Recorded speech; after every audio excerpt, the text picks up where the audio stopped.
And hello, welcome to Justice Radio and another episode of One Point of View.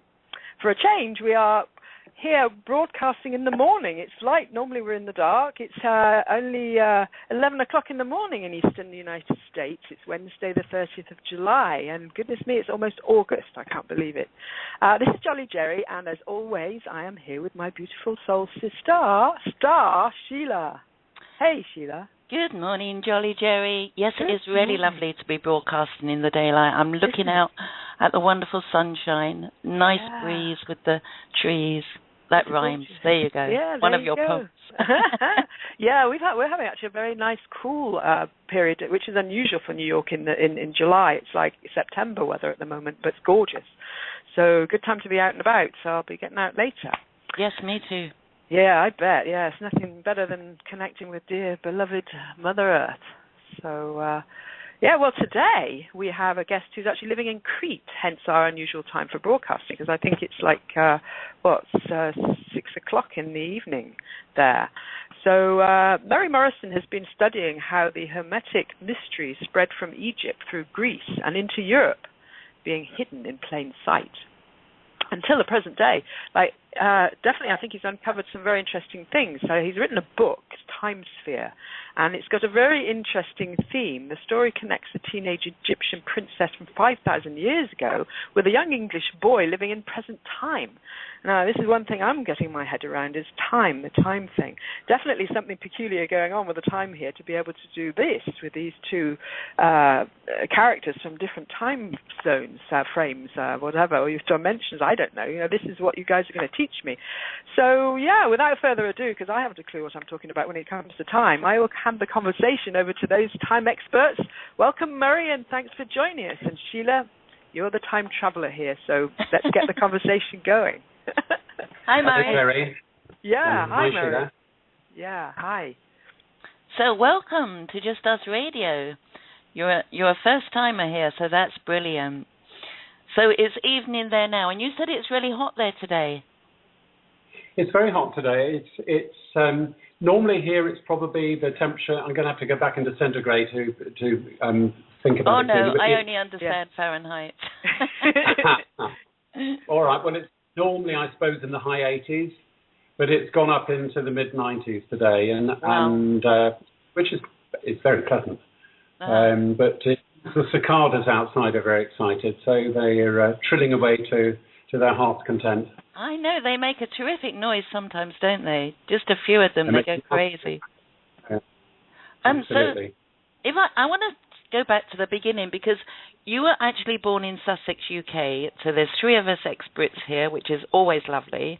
Mm-hmm. But can you go into how the fictional Hammerford started, where you're talking about being born in Sussex? Well, I was born and raised in Horsham, which is a little north of Crawley and a little south of London. Yes, it's not far from Brighton, is it?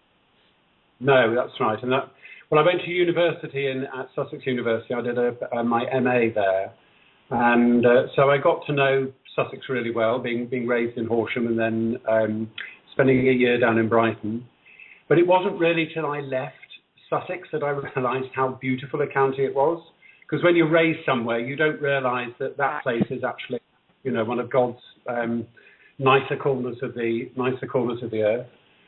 And looking back at it now, I think I was very lucky. Horsham at that time was about 25,000 people, small market town, but it had its own theatre, which had amateur dramatic productions, but I think it also had semi-professional productions come through. It had 2 cinemas.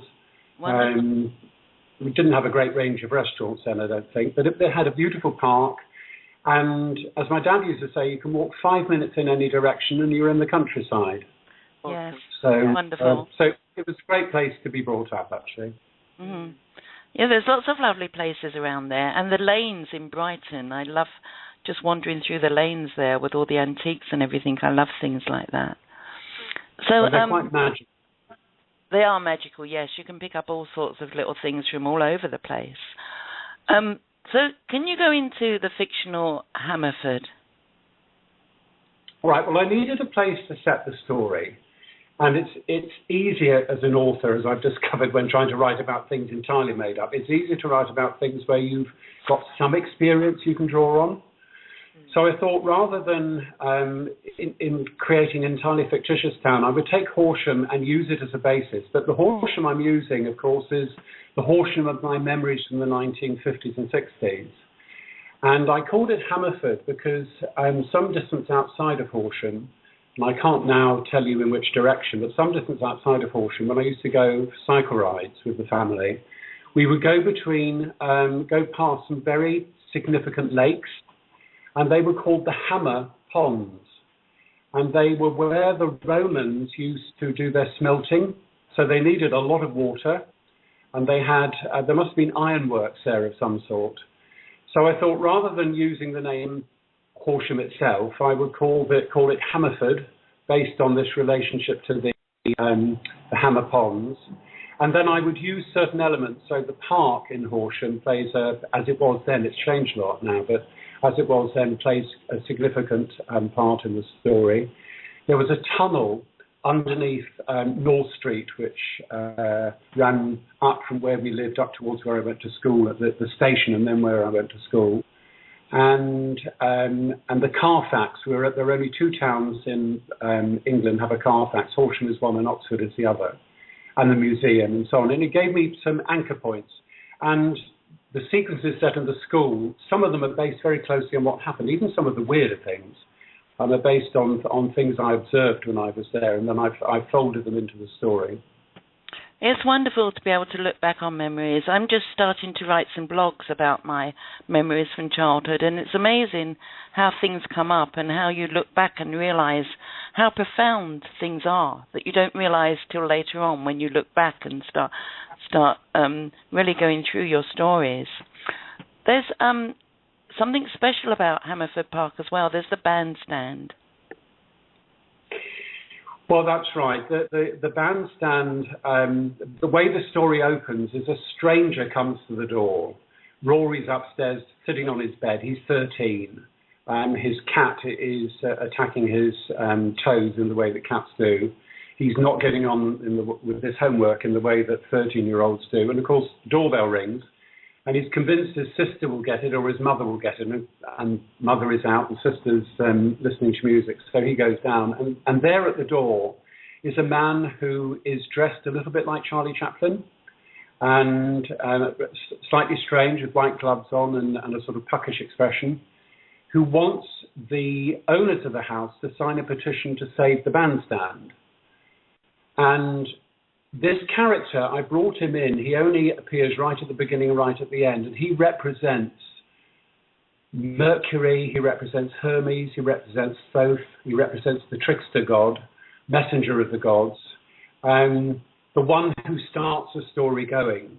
So really, Rhory's, everything starts changing after he meets this man, who doesn't take his signature because he's a child and can't do it, but says, look, it's very important this bandstand is not destroyed, which is they want to put a leisure centre in, they being the representatives of the things we don't like.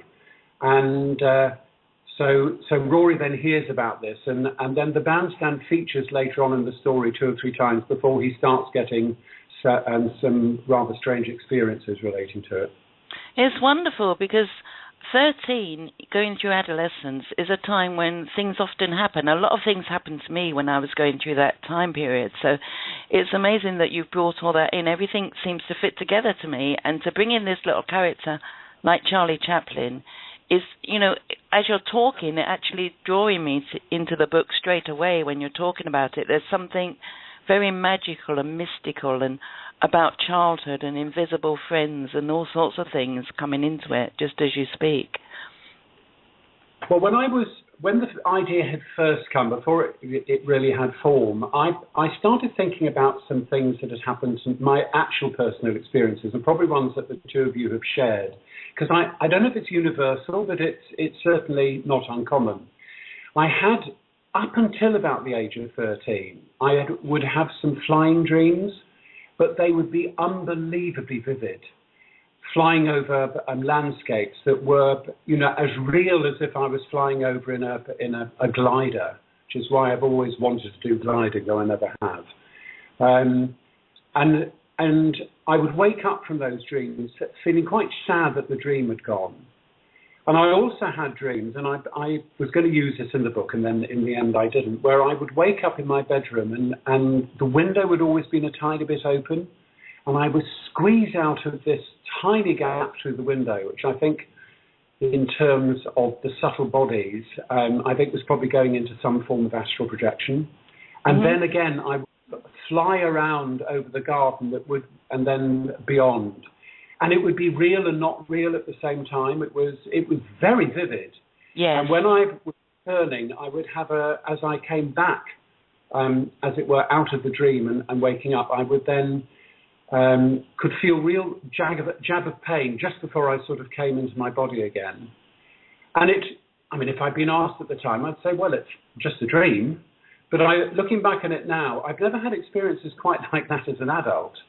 They were quite powerfully real. And I thought, well, if my character is of an age where he can still just about access that ability to leave what seems to be the normal world and move into a world that's a bit sideways, then he can start experiencing different things. Absolutely. And that's just what I felt when I looked at your book, Murray, because, yes, I had all those things as well as a child. Right from the earliest days I can remember, every time I went to sleep, I was actually awake, like lucid dreaming, I call it. And I would fly through the window every night, and I would fly around. And then when I came back to my body, I came back with a thump. I had one of those, like, falling down the stairs, and then you thump back into your body and jolt to awake. Yes. Exactly. And those things I've always kept with me. And, you know, we go into realms of imagination, but we don't really know what's imagination and what's real, and where the real world and this kind of imaginary spiritual world intertwine. But it's a very much part of our lives for a lot of us. And as we get older and we look back and understand things, it really helps us to see exactly where we are in this physical world, and to understand that the physical world is by no means everything. Well, I think that's right. And I don't know what your experience was, but I had these experiences as a child. But although I would talk with my friends about many things, I'm not sure I ever talked about that, even to quite close friends, and certainly within my family. I had a father I had a loving family. I was lucky in that way. I mean, not my parents divorced when I was 17, but they were loving to both me and my brother, and they had a very clear sense of morality, and they had a very clear sense of being kind and those things. So in that sense, I had a very stable childhood. But his father had been a missionary in India. And he had gone through a stage. He joined a thing called moral rearmament, which was big just before the war, and it was very committed Christianity. And then he rejected it all, quite virulently, really. And he moved into being very socially aware. I mean, he would go around, when I was very young, he was going around giving talks against capital punishment, and he had all the facts and figures. He was a very good public speaker. So he was very committed in that way, but he had absolutely made the decision to be a humanist and atheist. My brother, aged about 13 or 14, being very rational and very, very bright, decided to pray to God and say, look, if you're there, send me a sign. And he didn't get one, so he decided, well, that's a waste of time. So he sort of drifted into agnosticism. And my mother had vague sort of Quaker beliefs that she didn't practice too much. So I had nobody in the immediate setting who I could talk about spiritual things to.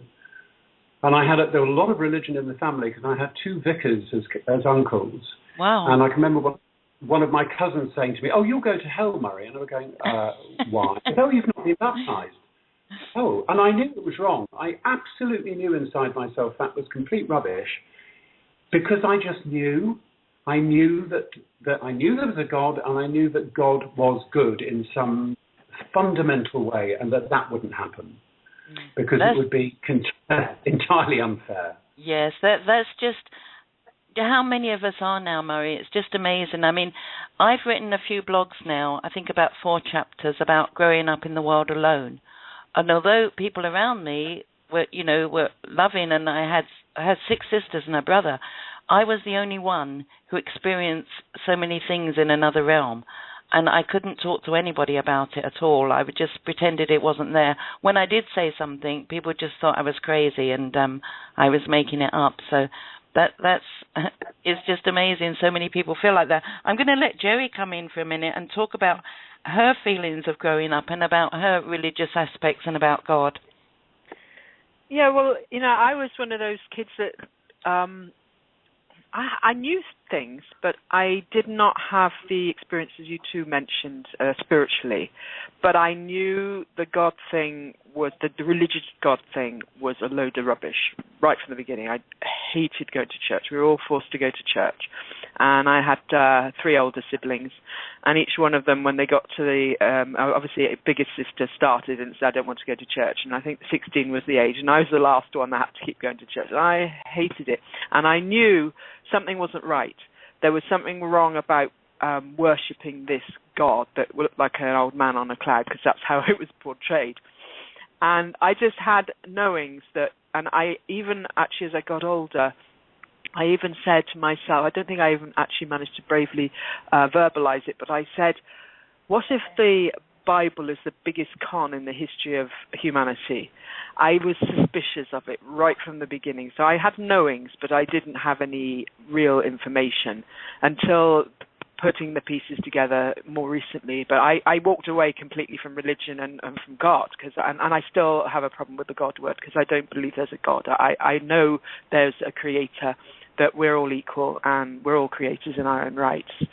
So, but now I'm on the spiritual route, and I realize it's about spiritual beings, and we're a soul, and this God thing is just a control mechanism. That's how I feel about it. So, but I'm more and more open to all these experiences that like Sheila's had, and obviously you've had too, Murray.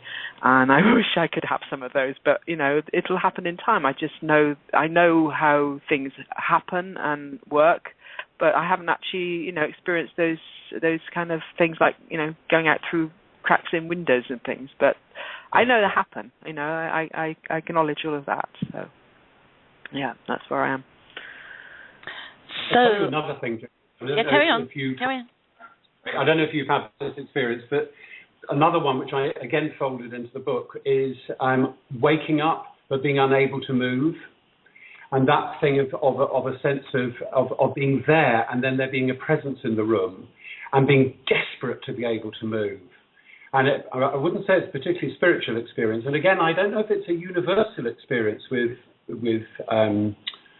people, if it, like, everybody has that experience at some time. But I had that, I wouldn't say a lot as a child, but I had it a significant number of times. And there would always be a sense that there was someone else in the room, sometimes a member of my family. It wouldn't necessarily be frightening, and I'd have to get myself to move. And then I could, and then you didn't wake up, and then of course your room is just empty and so on. But I think what, now looking back on it with more knowledge about the subtle structure of the psychology of our bodies, if you like, I think I was coming back from a dream where I was in the etheric body or the astral body, I'm not sure which, something like that, but separated and not really in my physical body, but I was partly awake.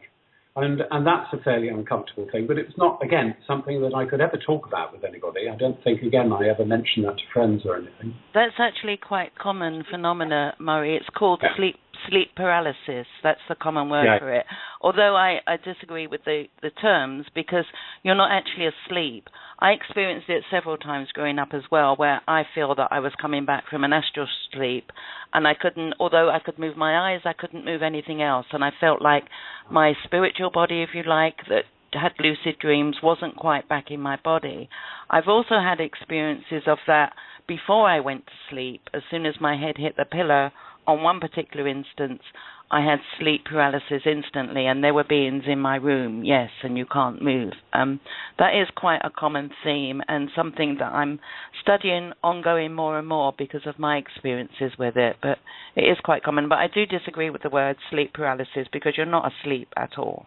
Some people think that you're asleep and it's just if you look up in Wikipedia or something or Google it, what they describe it is totally not the way it is as an experiencer. So I'll have to do some more work on getting that sorted out. But yeah, that shows me once again that we are not all a physical body.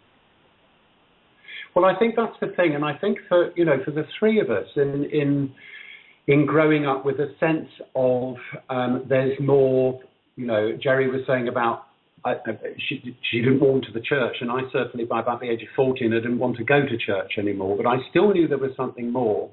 But then when you looked out to try and find out things, it was very difficult not to just be met with, actually we're only physical beings, and there are some people who believe in Christianity, and there are some even stranger people who believe in other strange religions, which you may learn about when you're older.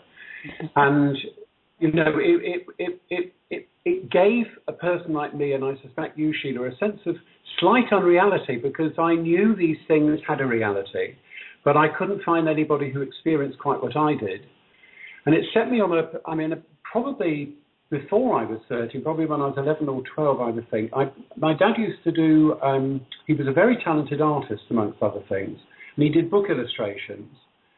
And I used to go up to London with him, and we went to a medical bookshop.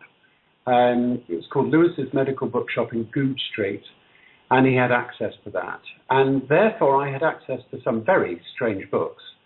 But I was able to borrow books on hypnosis. And I read avidly about hypnosis, self-hypnosis, and astral projection, which I got from the local library. All the stuff on Muldoon, I think it was, on astral projection. Oh, yes, because Muldoon, yeah. Had to find out something, and I didn't have experiences like that beyond the things I've mentioned to you. But I knew that I needed to know those things. And I'm not, obviously the books are in the library, other people were reading them, but I wasn't aware of anybody, at least in my immediate circle of friends, who had those interests at all, really. That's exactly the same for all of us. It's really strange that we seem to have been born into a world. And, I know that we came in with those abilities. We came in. We weren't, if you like, sidetracked by what people are saying, because people were talking about things that we knew weren't real right from the very beginning. That's the thing that I know we came in with a different knowledge, because people around us just seem to go along with what's put out there, just the world, really, the way things are put out. This is the way you're supposed to be. This is the box you're supposed to live in. But we all came knowing we were outside of that box, and there was so much more to life than what we were being told, and we came with that knowledge. It wasn't given to us by any earthling at all, which I find amazing. I think even though I haven't experienced the things you have, now with all that I now know, I don't just believe, I know that we came in with an awful lot of knowledge, and a lot of that was not, like you said, Sheila, it's knocked out of us with the indoctrination and the school and the training. Up until 7, we just soak in like a sponge. So unless you're lucky enough to be born into a family that's teaching you truth, you just take in all the lies. And you're stuck with it until you start to wake up and say, hey, but you two had an advantage because you did have some awakenings with your strange experiences, which weren't strange, but, to the scheme of how normal world is, you guys were strange. That's why you couldn't discuss it with anyone, because everyone, if you did, they said you're nuts, so you didn't. So that's what's happened. All this knowledge that we had has been brainwashed out of us, and we're told that, even back when I was a child, I remember hearing about, flying saucers, and I'm like, oh, that's interesting. No, that's just a load of rubbish. They're just, that's just stories. This is like fairy tales. And so, immediately somebody like me at that point, I was like, oh, well, it's, and I didn't think about anything more about it again until I got a lot older. So it's just the way the world just, brainwashes you into what the system wants you to believe. The same with the TV, it's all the same stuff. Absolutely. And I'm just wondering whether the three of us all... You see, when I first heard about flying saucers, I've never seen one. My wife has, actually, here. She saw one drift past about a year ago. But I've never seen one. But I've always had a deep sense they're real. And it was like, firstly, there has to be other intelligent life in the universe. Yeah. That just seemed absolutely certain to me. And then when I read about the stories, I thought, no, I think this is real. And then, of course, once you start looking into it, you then find that there's a huge amount of data out there that actually you would have to be really quite cussed to say there's nothing in it, because there is so much. Like when you look at the Phoenix Lights things, and you find the governor who of wherever the Phoenix Arizona, is, the governor of Arizona came on television the next day and said, "Oh, it's all, it wasn't there, it was all a joke," and so on. But after he'd left office, he then came back and was interviewed by various people and saying, "I actually saw it, and I was told very clearly not to talk about it." That's the thing. Yeah. I think the problem is with people who stay reading the newspapers and watching TV. You see, we say that there's so much out there, but only because we're on the internet all the time. Some people aren't doing that. They go on Facebook and post things about what they had for breakfast and everything, but they're not doing any research online, and that's where all the truth is. I know there's a lot of disinfo, but I mean, going back years and years ago, I did see some really strange lights when I was driving past Stonehenge. We were coming back from Cornwall and driving around there. There was some, and I actually worked with a guy who was doing a lot of research into UFO, and I told him my story, and he put that into the investigators. And it's always been at the back of my mind that it was real. And now when you see the people coming forward, the whistleblowers, particularly with the, what was that one that was on last year and is again on in the Citizens Hearing on Disclosure? Oh, yeah, that was brilliant. That was amazing. See, all these one... Because it carry on, Murray. 4 days. Sorry, it ran for about 4 days, I think. Yeah. And I bought an early ticket. I didn't watch it live, but I bought a ticket, as you could in the first month, to be able to watch it all. And with my wife Heather, we just, because we're retired, we could do this sort of thing. We had it on for hour after hour, and you could not listen to those people and go, "This is rubbish." No. Yeah. And you could see with the Congress people, the retired Congress people, who are absolutely not full. They had gone from being, well, this is interesting, to being, how are you going to be able to tell the story so you can convince other people? We're convinced. You could just see them, because you couldn't sit with those people and doubt them. No, you couldn't. I was the same, Murray. I purchased the whole 30 hours. I'm retired as well. So actually at that time I was still working part-time. So I would watch some live when I was home and then watch the recordings, because with that purchase you could go in and watch the recordings as well. And it was absolutely brilliant. But then again, even the Congress people, the ex-Congress people on the panel, were really irritated about what the media was putting out. Totally rubbish in the things they were saying. This info again. Yeah. So that's how things happen. So there we are. The three of us were quite on the same wavelength, I think, which is interesting, because Jerry and I always say that whoever comes on our show, for some reason we're connected to them. We don't invite anybody on. We just feel drawn to somebody, and it's always worked out that we have something in common between the three of us. So that's the way our radio show works. We work in that energy. Inflowment. Yes. Jerry has a new word, Murray. It's called inflowment, all one word. Yes. It means living in a balanced, harmonious flow with respect for all around you. And I just want to say a minute, because Jerry, you're always talking about you didn't have this spiritual upbringing, but you've come in a way that has taught me so much, because you've always been so involved with Mother Earth and with our connection to the indigenous people that we work with now. So you have been able to teach me so much about that, because you've always been outside, always working with horses. Yes. And so that is a very spiritual path. And we're just now coming to mingle, between us, our different ideas, so that we get more of the whole picture. Yes, I do know how important it is to be very connected to our planet. But having said that, I really did work outside my entire life. But to be honest, I didn't recognize how lucky I was. I was with the horses. It was just a way of life. It was all I knew. It was my skill, and it was my career. And it wasn't until I moved over here and I got into the spiritual realms that I recognized how important it is to acknowledge, admire, appreciate the planet, because without her, we have no life. But I've been blessed to be outside pretty much my entire life in all sorts of weather conditions. But it certainly has done me a lot of good, and now I recognise it. It's huge. This is so important. And I feel, Murray, that you have a strong connection with teenagers. You taught social sciences to 16 to 18-year-olds. Yes, can we come back to that in a moment? Can I just comment on what Jerry said? Yes, if that's absolutely, all right? Absolutely. Because, it's interesting, Sheila, what you were saying, that Jerry, your path has also been spiritual, but it's just been in a different strata, if you like. Because I think something very strange is going on in the world in which the world as we have it is being made into, there are some people who are trying to make it into a sort of hell on earth.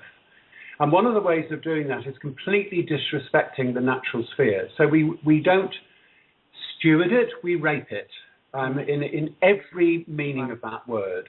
Yep. With the way we strip the oil out of it, we strip the forests off it and so on. And you will know far more about this than I with the indigenous peoples and their understanding and so on. But Crete is very special in relation to this, and this has been a real learning for me. Where I live, I live in a house that overlooks Suda Bay, which is a lovely stretch of water in the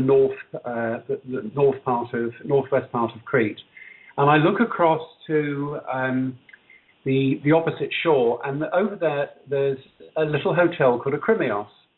And I'd lived here 18 months, hearing about there was an amazing lady, a sort of shaman lady and so on, who was a very good healer, but I hadn't met her. And then I did. And that really changed things for me here, because she has a beautiful room in which she does yoga and healing, and people come and run courses and so on. And I looked at it and thought I could give talks here. It's just perfect for me. Anyway, she is an earth healer, and she came to Crete 30 years ago. She's a very attractive woman now, but she must have been absolutely stunning when she was 20, whatever. And there were a lot of young Greek men who were very interested in would she choose them or not. Anyway, she married a musician, but on the understanding that they were building a hotel, and she said, I must have a spiritual place, a place I do healing and a place I do teaching. And so different was she to everybody here at that time that the local bishop tried to get her thrown off the island as a witch, literally as a witch. And she was only saved because her father moved in diplomatic circles and had contacts very high up in Greece, and somebody even higher than this priest leant on him and said, no, she stays. Wow. And anyway, she has seen her purpose while she's been here to go to parts of Crete and heal it. She douses, she's very intuitive. Everybody who meets her loves her because she's an absolute embodiment of love. She's just a radiant person. And we now meet at there's an extraordinary collection of people gathering here, and we now meet full moon and new moon on somebody's property where a French lady who's put up a yurt, and it's always a different group of people, but Ingrid, the lady across the water from me, she leads it. And she talks about Crete and about the healing of Crete, but what is very interesting is that Crete, apparently, I can't judge these things, but apparently is the base chakra for Europe. So what happens in Crete is going to affect the whole of Europe. And it's very interesting to see who's being attracted here. I mean, a whole range of healers and really people who are deeply connected with their spirituality. And then also watching how Greece, which of course contains Crete. I mean, I think Greece has been, over the last 10 years, has been tricked out of its wealth. And its people have been forced to think they're rubbish. And you can see how the bankers have done it. It's not rocket science to see the game they played. Because 10 years ago, virtually all of Greeks owned their own properties, and virtually all of them had some savings. And now the situation is very, very different, and they're in the euro, but they're in poverty. So it's been a learning for me watching somebody healing a place in the land. And I think it's the work that she is doing is really important. Wow. That sounds amazing. Yes, and we're all into, what the bankers are doing and everything like that. We go to several sites. I mean, this research down the rabbit hole takes you in every single possible direction for you to find out exactly what's going on, so that you have an awareness of everything. So a knowledge, and that puts you in a different place. I mean, some places we go to, Jerry and I discuss, are so scary, but you have to go through that knowing in order to become aware, to transcend exactly what's going on with what we often refer to as the control system. Well, I think that's right. And I think, again, probably something the three of us have in common is that sense of, I mean, years and years ago, I went to watch the film Shoah. I don't know if you've both been in England when it was on. It was shown up in London. 9 hours about the Holocaust, filmed by a Frenchman who he realized that the people who knew it had happened were dying off. The ones who had survived, obviously, were dying off, and he wanted their personal testimony so that later people couldn't do what they are doing now, saying, well, it didn't really happen like that. So he went and he filmed hundreds and hundreds of hours of film, and then he edited it down to 9 hours. And I felt I must have been in my 20s then, and I thought it's my moral responsibility to go and watch all this, to be a witness to it. And I felt since, I mean, I've there are some things, I could probably talk to two of you about them, I can talk to my wife about them, but there are some things I know that I would find it difficult to talk, I would be very cautious who I said things to. I mean, I'll share one with you because you probably know it anyway, but there's a site where somebody has collected data about the Holocaust and also about the way evil has flowed over time, which is a theme in my book. It's something I picked up in the book. Did you know that the 5 main Holocaust centers in Poland, which cover an area of 300 miles, so that they are separated by a band of 300 miles. In other words, it's a huge area. They form an exact pentangle. And if you follow the lines of the pentangle, they go through the key cities of the Western world. And when that pentangle was being formed, that was exactly the same time as the Pentagon was being built. And the Pentagon's foundation day is the 11th of September 1941, exactly 60 years before 9/11. I mean, when you start seeing things like that, it's like, oh my goodness, they are doing it in plain sight. It's like It's right there, you see it. Absolutely, and there's so many things that people have looked at with geometrical figures. I mean, even the London Olympics, they mapped that out onto where it is and the names of the roads around them, and it forms perfect pentagons, and around the Pentagon as well, and the monuments that are around everywhere as well on the same theme. Yeah. So. Well, particularly. Carry on. No, I think it's particularly so in Washington. I've not read about it deeply, but I think all the key buildings in Washington have been set out on Masonic lines. Yes. Which initially I don't have a problem with the Masons. My father-in-law was a Mason, and you couldn't have known a better man, frankly. And I've known people who've been senior Masons who I know are deeply spiritual people, but I think some of the symbolic knowledge they have has been put to bad use. And that's the big problem, Murray. If I say anything about Masons, people will say, oh, I'm a Mason, there's nothing wrong. Well, there isn't wrong. It's just that there is this faction, the same as in government, the same as in military, the same as in Masons, the same as in Rosicrucian. There's this group that have put themselves outside of everything, and they, I feel, are responsible for all these problems going on in the world. And the people that are in these groups don't know anything about it. That's the big problem. No, that's right. I think that's absolutely right. Mm-hmm. Okay, do you have carry on. Well, another concept I've come across if I can remember his name, Farrell is his last name. I'm trying to think what his first name is, but he's somebody, again, who's a bit like the three of us, stayed a bit outside the system in a little way. not been drawn into being a university lecturer or whatever, but has done his own research. He's clearly an absolutely brilliant man. And he's written a whole series of books. One of them is called The Vipers of Venice, which was where I started with this writing. But it all ties together. He goes back to Babylon, and he says basically in Babylon they learned a different way of handling finance, and based on scarcity, rather than based on the idea of Demeter and the cornucopia and the world has everything, it has abundance. It's based on the world doesn't have enough, and of using money in a magical way to gain power over people.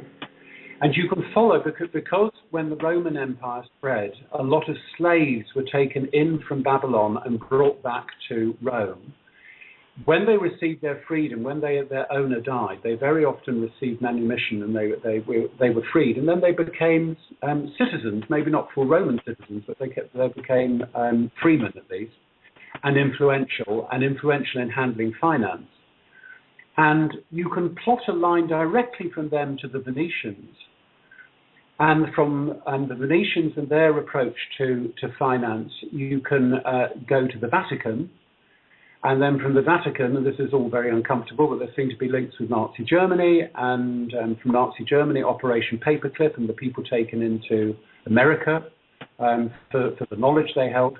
And he's followed this thread through in very great detail, and he says basically in the Western world there is a breakaway civilization living like a parasite within the world as we know it. And it's a different concept to the Cabal. Clearly it touches on the idea of the Cabal, but it's sort of different, and it's the way that one of you were putting it. It's in the military, it's in the churches, it's in everything, it's in government, it's in everything we know. But they know they belong to something else, yes. And they know in a way, as long as they're true to that, they're safe. Yes. And I think what we're seeing at the moment, the chaos we're seeing at the moment with Ukraine, with what's happening in relation to Russia, with Syria and so on, is they're trying to have another dreadful thing happen in order to consolidate their power, and they're falling apart. And that's why I think we're living in very interesting times. And I think it's the reason that people like us, with the knowledge that we came in with, incarnated now, because we would be able to come in without forgetting everything. You're giving me tingles now all over, Murray. Is that realization? Because, yes, as we go down the rabbit hole, more and more things come out, more whistleblowers come out, more information comes to us, and I think all of us feel drawn to look at this and look at that. It's almost as if we're being pulled to learn all these different things. And I'm like you, I don't feel that the Cabal are anywhere near the top of the pyramid, to be honest with you. There's something else going on, maybe otherworldly, maybe in other directions, I don't know, but there's something that's controlling the Cabal and everything else. It's just there. And I agree with you, these are amazing times we are living in, although we've had to understand some of the nasty things that are going on that I don't like to go into with children and different things, but we've had to go through that understanding so that we can realize exactly what's going on and to understand that this is the reason we've come here. Because these are exciting times. All these false flags that come out, that a lot of people are finding out before they happen, and so therefore they've stopped. And I feel that it's all tied together with a collective consciousness that's now at work. And so there's a kind of friction between the two of us, between us that are here to guide the world into a better place, and those that are here to keep control and own the world and everything in it. And there's a saying, I forgot where I picked it up somewhere, that if they can't control, then they will destroy. That is their main theme. And I think that's very much apparent in what's going on. Well, I think that's right. And I think I think the perspective that probably the two of you do have, that it's one that even people who are, as it were, into conspiracy theories, a term that I hate, but into all the things that are embraced by that, I think a thing that they find difficult to take is that the history of this may go back much, much further. And if I can be selfish for a moment and bring it back to the book, one of the things I wanted to do in the book was to talk about two types of time. The time that we live in that we call historical, and then the time that goes beyond that.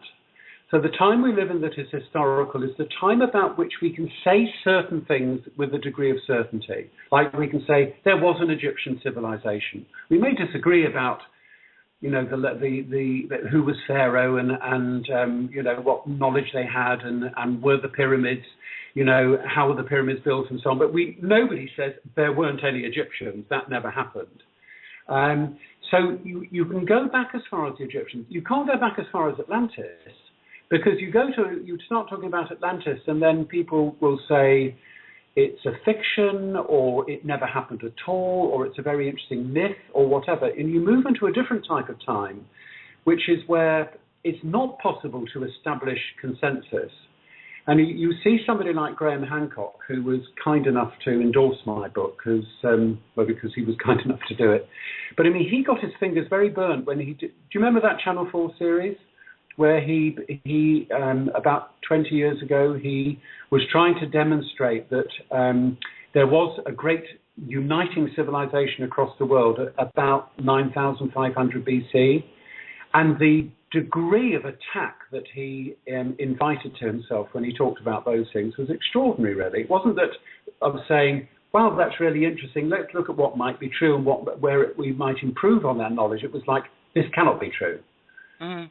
And then, you know, then what do you do with the information that's now coming out, which can't be hidden, which is the structures they found in Turkey, which is just again across the water from where I live now, that undoubtedly go back to about 7,000, 8,000 BC and are built of stones that are so big that they don't know how they've been moved. And yet they look at them and they go, oh, well, that's interesting. Oh, they had writing as well. Well, we'll bury it to keep them safe, which is what they're doing apparently at the moment. I've actually been to Turkey as well, so I know a lot of what you're talking about. Right. Mm. And it's realizing that, you know, that it goes back to those sort of times. So there's a time that is outside of ordinary time, and in the book I talk about closing the gates of time, because also if you go back to that time before time, there were very, very evil things taking place. Yeah. Child sacrifice and so on, which was very common. And I think when we come through to our era, it's still been common. It's not been as public. And I think that's the shift that's taken place. And I think in our time, it falls to our generation to say, yes, and it's still happening now, not in, not in public temples for everyone to come and watch, but it's still happening. Yes, behind the scenes, yes. Behind the scenes, yeah. Uh-huh. I mean, oh, you're blobbing out a little bit, Murray. Are you still there? Sorry. That's okay. Yeah. You're better now. You're clear now. Okay. Okay. Yeah, and there's also, you know, lots of talk going around now, and I'm very much one of the people who talk about different timelines because, you know, being able to astral travel and be in places where there's no time and lots of experiences I've had, you know, I have a very strong feeling that time is really something we're stuck in this visible world, in this physical world, and outside of the physical world, there are different timelines converging. Do you have any thoughts on that? Well, I think that's right. I mean, I'm writing the second volume of this book at the moment, and one of the things I want to play with is that in the first book, it gets to a denouement where the three key characters, Rhory and Dimitri, who's the ancient Greek, and Shoshan, who's the Egyptian priestess from 3,000 or 4,000 years earlier than the Greek, they all end up back at a temple where something very dire is going on. And people from current-day England who are involved in the secret services, one of them has gone back in time as well, and it's the priestess in the temple. And Rhory and his two friends prevent the priestess from being sacrificed. And by doing that, and by breaking the link, which happens at the climax of the story, breaking the link of time, so he prevents the Society of Secrets doing what they want to do. But in the second book, I've decided to play with this a bit, and he's got one or two people at the school that he doesn't remember, because I'm going to hint at the fact that by doing this, he shifted a timeline. So it's like the world now, or his world at least, has gone to a different timeline. I mean, I don't fully understand timelines, but on the other hand, I think I think the nature of reality is a lot more complex than we think. Mm-hmm. And I think there is a way in which if I make a clear decision, because it's an act of my will, that sets a time period. It does something because we are creative beings. Yes. We do something. We then do something. We use our divine creativity if we can connect to it. So in a way, we set time running, and that time has to run. As a great friend and teacher of mine used to say, when a thing is first in intention, it's last in execution. In other words, if you truly intend a thing, it then must run until it's complete. Right. And when it's completed, then that time completes. Mm-hmm. And I think in a way, when if a group of people set an intent, they set a timeline running. Yes. And not everybody need be involved in that. So I think it's complex. I don't fully understand it, but I think there's a weave. But I also think something. You were saying that you were aware of Camelot and the interviews and Bill Wood and yes. All right, so his experience, as I understood it, was he came up against a barrier when he was doing his looking glass work. He came up against a barrier that in 2012 that indicated that the complexity of the timelines were drawing together at that point. You couldn't read beyond that point. Yes. Is that your understanding of it? Yes. Yes. I find it it's amazing really how we've come together, and I just think it's amazing again how, I just want to go back to how you are now living in Crete, and I very much feel that we are all exactly where we're supposed to be at this moment in time to do whatever we're supposed to be doing. And yes, none of us fully understand timelines, but we have an inkling. We have a slight understanding and a feeling, and I think we're growing in knowledge along that something is happening with the timelines. And it's so strange that, well, not really strange, but all the movies and TV shows that are coming out now. I mean, I'm very much into Continuum. I'm very much into, I really want to see that film Lucy that's coming out about all different timelines. And we're going into an area now of science and everything that's pointing towards transhumanism and cyborgs and all different things that go back into science fiction movies. But I do feel that at this time, all of us that are born to wake up and make a difference are exactly where we're meant to be. And I find it even more interesting that so many people that Jerry and I are coming across, I mean, it's quite accidental that Jerry and I met, because Jerry's in New York and I'm in North Carolina. Right. We wouldn't have met if it wasn't for this group that we contacted in a chat room on a radio show. Radio show, yeah. And that was actually set in Australia. It was coming from Australia in this chat room we met. And then from there, we're kind of branching out. Now we've had Nick Redfern on our show on Saturday, who's British. We're coming across so many British people, and to me, that have moved out of Britain. And I know so much of what's going on goes back to the Crown and the bloodlines from there. And very much, as you were saying, Project Paperclip, well, some of those Nazis also went to England. They weren't just in the US, they were sent to England as well. So I feel there's very much a reason why we are moved away from England, yes, outside into other areas, because we have that energy of England with us, but we're also working now in other areas in the world. Yeah. Well, I mean, both of you are of the era, I guess, that could have come across Sir George Trevelyan way back when he was running the Wrekin Trust. That rings a bell. He founded the Wrekin Trust, and it used to give every 2 or 3 weeks there'd be they would have speakers in and so on. And when I did my degree at Sussex, which I mentioned right at the beginning, or maybe off air, I'm not sure, but when I lived in Brighton and was at Sussex, I met some people who were involved with Rudolf Steiner and got very close to them, and that was a real eye-opener to me about learning about anthroposophy and the amazing work that Steiner did. But I knew, although I was drawn to it, I knew that wasn't my path, although I've always been interested. But through that group, we set up a group at the university, invited speakers in. We had Sir George Trevelyan come to speak. Now, he was Sir George because he's of the British aristocracy. He wasn't knighted for services to banking or anything. But he was somebody, he was an amazing man he was arthritic and never really looked after himself. He never really had time to get healing. When he was around healers, they would say, if I'm going to get Sir George to sit down, I could probably help him. But when you heard him speak, he would start talking, and he had this ability I wish I had, which was to remember wonderful quotes from English literature. And he would talk, and he would weave in bits from Shakespeare and from poetry and John Donne and all these people. But I would feel, he would talk often for a long time, and I would feel somewhere about 10 or 15 minutes in, he could see his angel or his angels. And then he would go somewhere else. And he would be just inspired and inspiring. And he would talk about the British race. And he said, we have a very special part to play. He said, because we're not romantic like the French, and we're not stolid and clog-wearing like the Dutch. He said, but we hold a position between the two.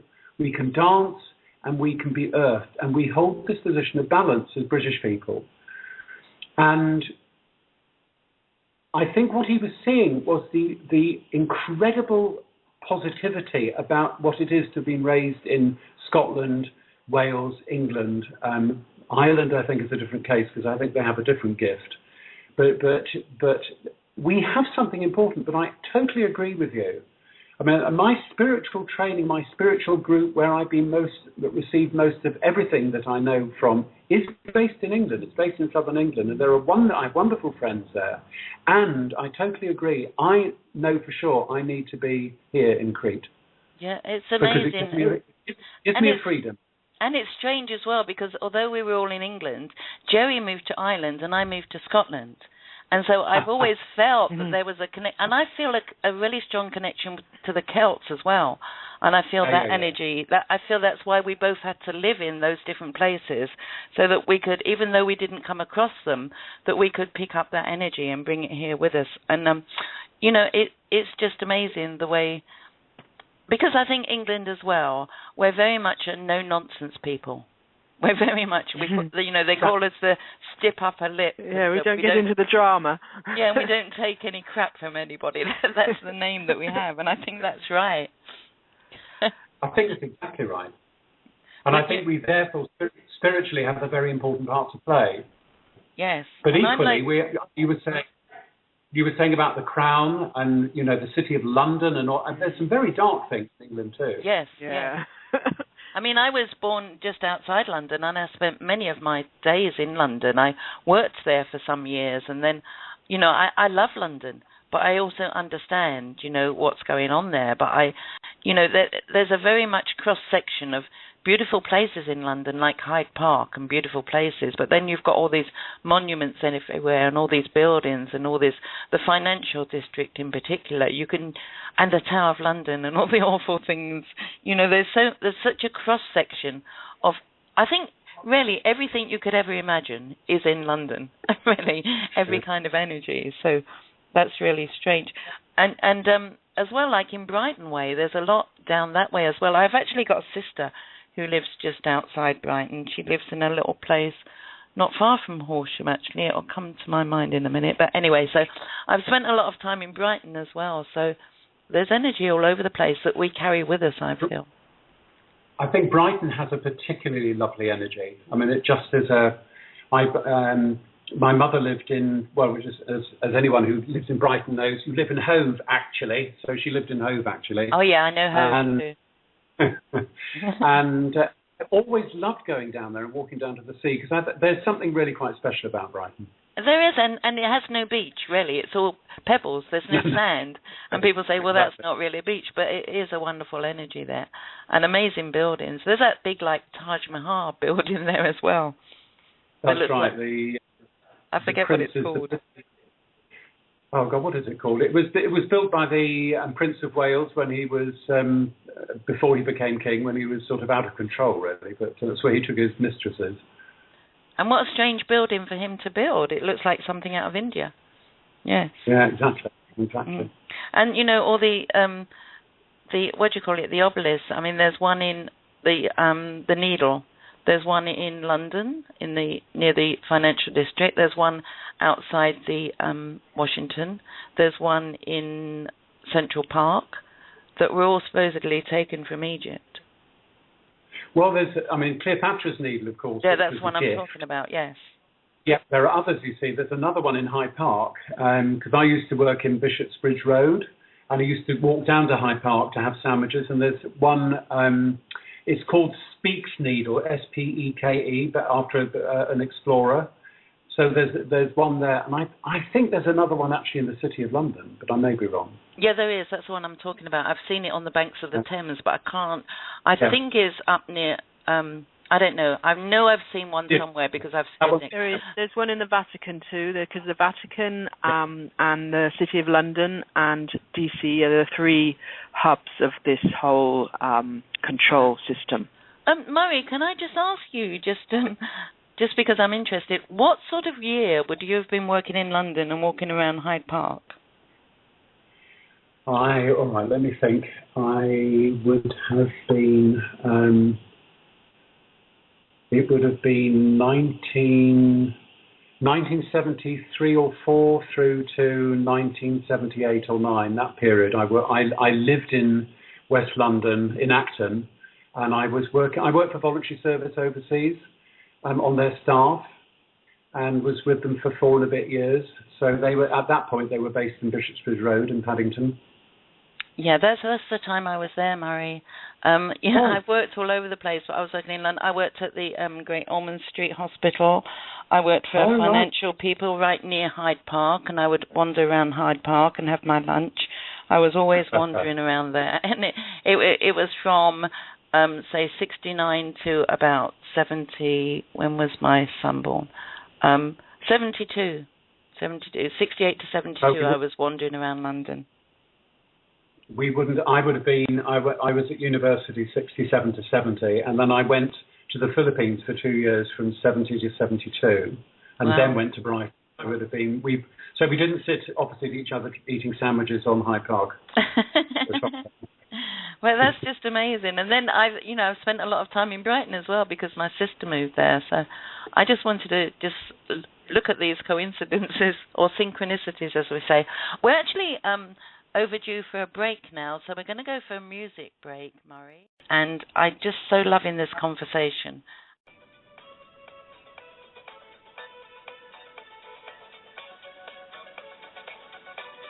Join us on Just Us Radio Network for our shows Inflowment, Unity in Community, Numbers in Time, The Indigenous People's Voice, One Point of View, Walking the Talk with Kurt, and the People's Round Table.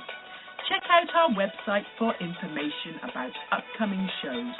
Just ask Google to find Just Us Radio Network, and you will find links to our website and to our Blog Talk and Facebook pages, as well as to our podcast, where you can subscribe for automatic downloads.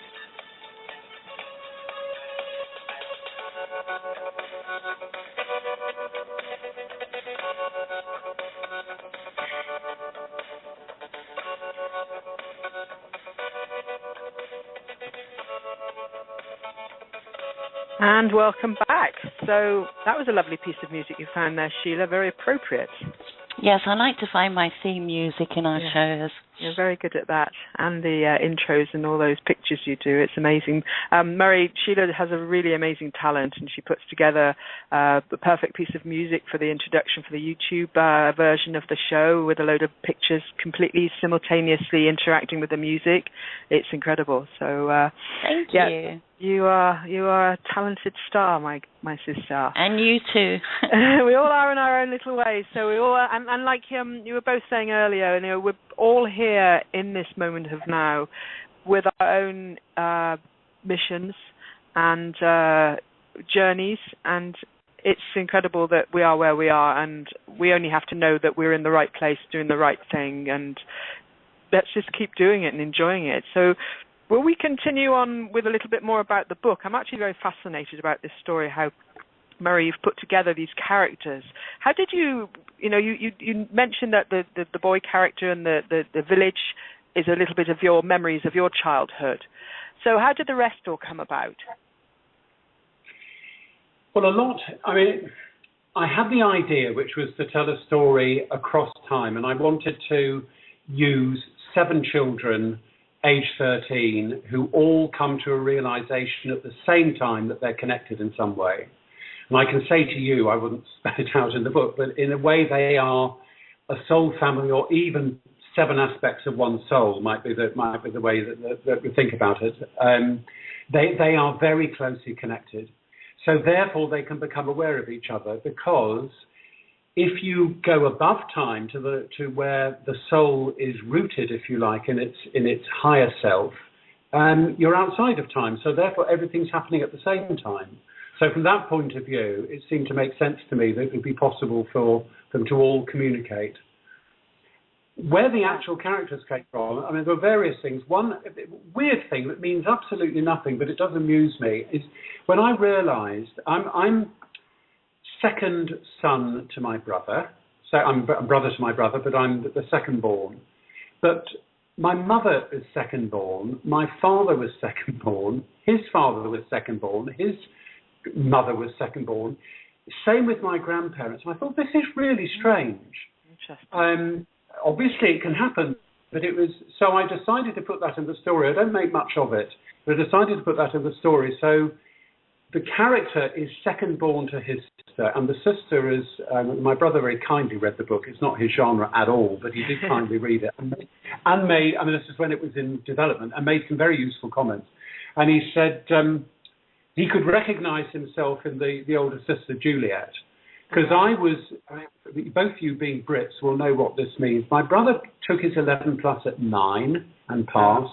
Okay. He took his O-levels at 13. Right. He was taking his university entrance exams at 16 or 17. Wow. 16, I think. And he went to Oxford and got a first-class degree. So following that is quite difficult, really. It's like, how can you ever? Yeah. I just want to say for everybody listening that doesn't understand the system that was in Britain, it's changed now. They were very early ages to be taking those exams, very early. So it was. I wanted to. I was writing from experience, Sarah. What is it like to be following somebody who's absolutely brilliant at everything? So Rhory has a sister that is a bit like that. But but my brother is a kind man and a generous-hearted man. But Juliet isn't in only some of those characteristics. So she came from there. Shoshan, the name is interesting. I just looked. You can look up names, as you know, on the internet. And I looked up ancient Egyptian names. There were many of them were just inappropriate. They're just far too long, or tongue twisters, or you couldn't read them, or whatever. And then I came across this name, and I thought, this has a lovely feel to it. And I chose it more on how it sounded. And I must have looked at the meaning, but it didn't really register with me. And it wasn't until I was quite a way into the book and I wrote a whole sequence that in the end I didn't use, about Shoshan being trained as the priestess of Mart, the priestess which you see with the feather of truth. Uh-huh. So she was... so she was in that priesthood, if you like, and that she was having to learn about the lotus. And I wrote a long piece about this. And then I found that the name actually Shoshan meant lotus. It was one of a number of times in the book that it was like, ooh, that's quite spooky, really.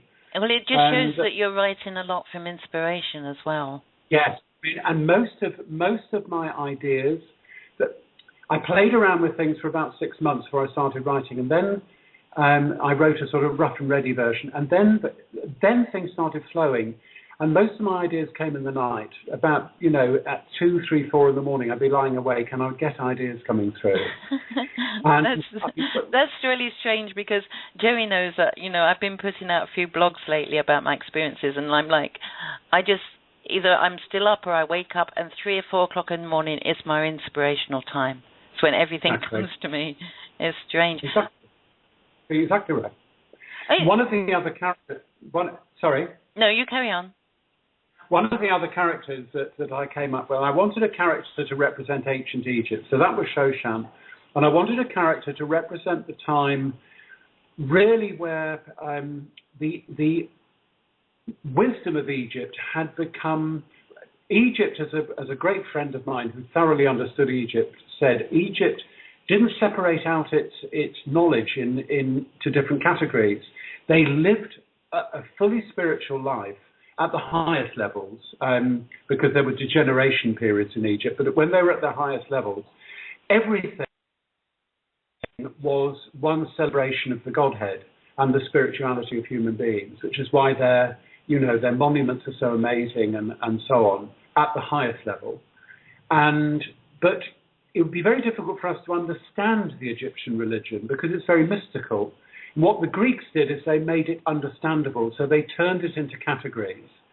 And the first person to do that, the main link, of course, is Pythagoras, who actually studied in Egypt and then brought the Egyptian wisdom through mathematics into ancient Greece, although in fact he was in the Greek Empire on the edge of what we now call Italy, at Corona. And I wanted a character from that time, so I thought, well, okay, I'd like to link it to Crete. And I came across the fact that I didn't know that there was a famous woman born on Crete called Theano. And Theano went to become a priestess at Delphi. And when she was a priestess at Delphi, she met Pythagoras. Now, he must have been in his 50s or 60s. She was in her teens or very early 20s. Huge gap. But they both recognized that this was their twin soul or their soulmate or whatever. And Pythagoras, who had never married, at that point married, and not only married, but had 4 children by her. And she went on to become she took over his school when he died and ran it for the next 30, 40 years, and it continued beyond her death as well. So she must have been a quite extraordinary person, because the world wasn't kind to women at that time. So, for her to obtain that degree of prominence was remarkable. And I gave her a younger brother, Dimitri, so I could write about her and write about Pythagoras. He comes into the story, along with another extraordinary man who was a druid, almost certainly from Ireland, called Abaris. We remember him by the name Abaris. And he is the druid that is said to have travelled with the golden arrow, that I think symbolically means his ability to penetrate into spiritual truth. But I have him actually having a physical golden arrow that plays a part in the book. Is useful to Rhory later on in the story of the book. So that's how he came about. And then later characters in the other books will touch on different time periods. I want to bring in the Templars. I want to bring in India, so I've got a character in India. And I'm just writing at the moment about a character who's in Sweden, because I found out that the alchemist Paracelsus travelled all over Europe, but he actually went to Sweden. And here's a sort of peculiar thing. I made Rhory half Norwegian for no particular good reason, really. I like the name Kirsten. So his mother's called Kirsten, and she's half Norwegian. But it meant in the second book, which I hadn't planned out at all when I made those choices, he will be able to talk Swedish, which solves a big problem for me.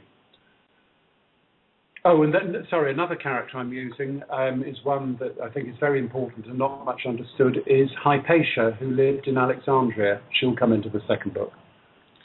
It's amazing, Murray, because Egypt, it was really quite strange, because I just decided on the spur of the moment. I was working different contracts at different offices, so I would do 6 months contract at a time.